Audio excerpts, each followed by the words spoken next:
Hello दोस्तों, आज हम बात करेंगे बॉलीवुड के महानायक अमिताभ बच्चन के बारे में, जिन्होंने दशकों तक एक छत्र बॉलीवुड में राज किया। उनका ये सफ़र काफ़ी प्रेरणादायक तो है ही, लेकिन इस सफ़र में कई आरोप भी उनके ऊपर लगे हैं।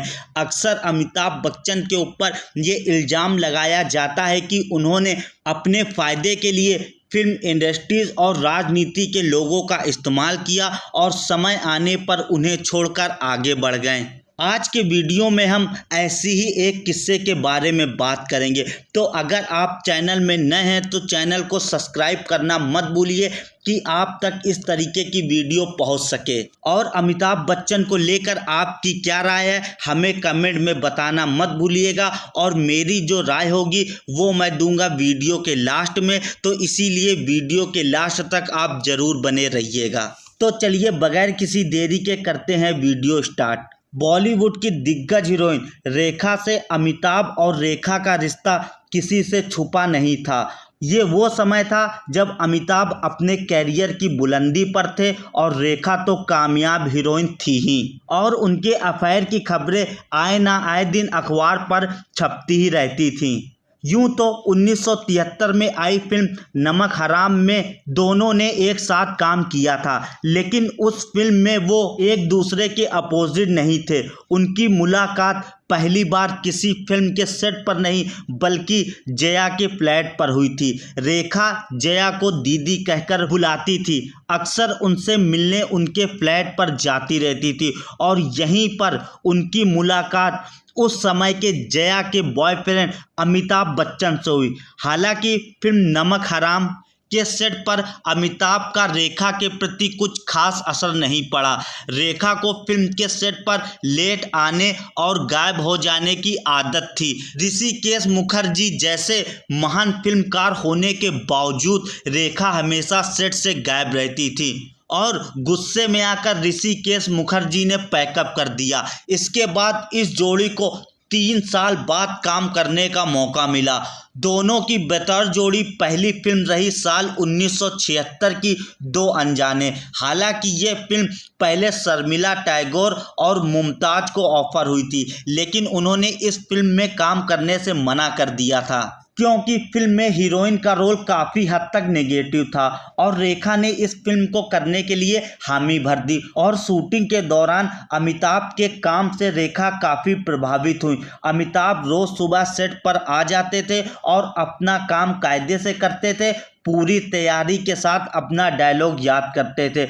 अमिताभ के इस स्वभाव से रेखा ने खुद को बदलने की ठान ली, और रेखा भी सेट पर टाइम से आने लगी, और डायलॉग को पहले से याद करने तक रेखा ने खुद को पूरी तरह से बदल कर रख दिया। सेट पर सभी रेखा का ये रूप देखकर हैरान थे।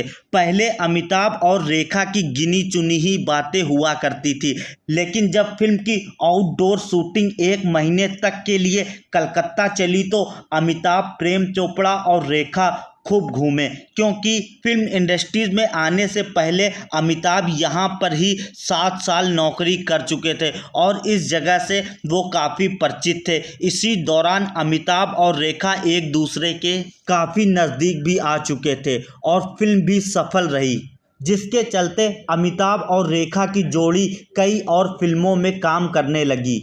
साल 1977 रेखा के लिए काफ़ी बेकार साबित हुआ। ये वो समय था जब रेखा ने अमिताभ के साथ काम करना शुरू किया था। साल 1977 में रिलीज़ हुई उनकी 3 फिल्में अल्लाह, ईमान धर्म, खून पसीना, जिसमें से खून पसीना ही हिट हुई और बाकी 2 फिल्में फ्लॉप रही।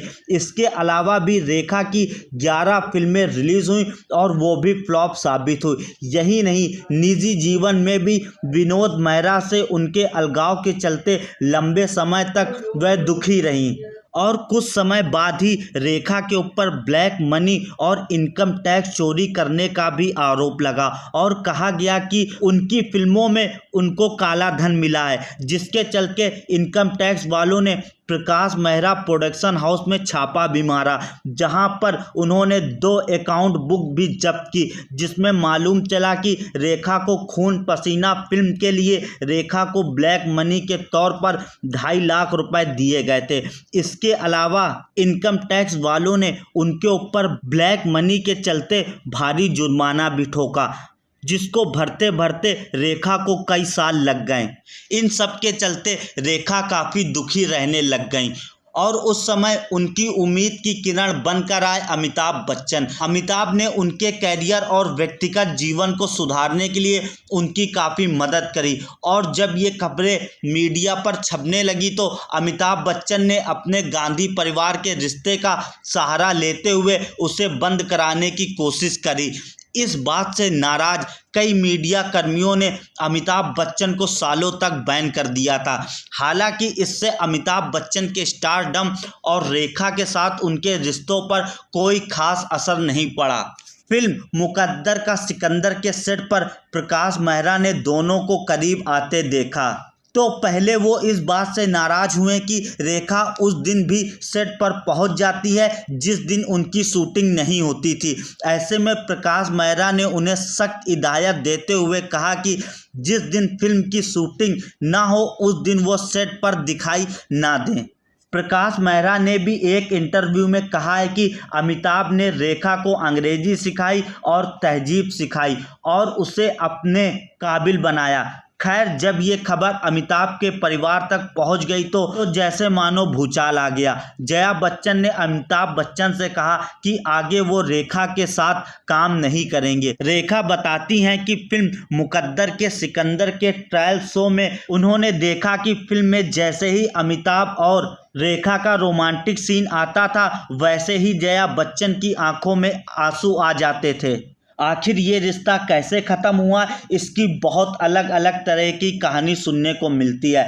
हालांकि कहते हैं कि फिल्म लावारिस की शूटिंग के दौरान अमिताभ एक डांसर की तरफ आकर्षित हो गए थे और जब ये बात रेखा को पता चली तो वो गुस्से में तिलमिला गई और फिल्म के सेट पर जाकर इस बारे में अमिताभ बच्चन से पूछा तो अमिताभ बच्चन ने पहले इस बात से इनकार कर दिया, पर रेखा जब ये बात नहीं मानी तो अमिताभ गुस्सा हो गए और कहा जाता है कि उन्होंने रेखा को एक थप्पड़ जड़ दिया। इस बात से रेखा इतनी आहत हुई उन्होंने अमिताभ बच्चन द्वारा दी गई 2 अंगूठियां उन्हें वापस कर दी और इस रिश्ते का अंत फिल्म सिलसिला के साथ हो गया, जिसमें अमिताभ जया रेखा अपने खुद के किरदार को निभाते हुए नजर आए थे। इस फिल्म की शूटिंग के दौरान सेट पर इतनी तनातनी होती थी कि लगता था कि तीनों में से एक अभी कोई लड़ पड़ेगा और इस फिल्म की तरह अमिताभ ने फिल्म के आखिर में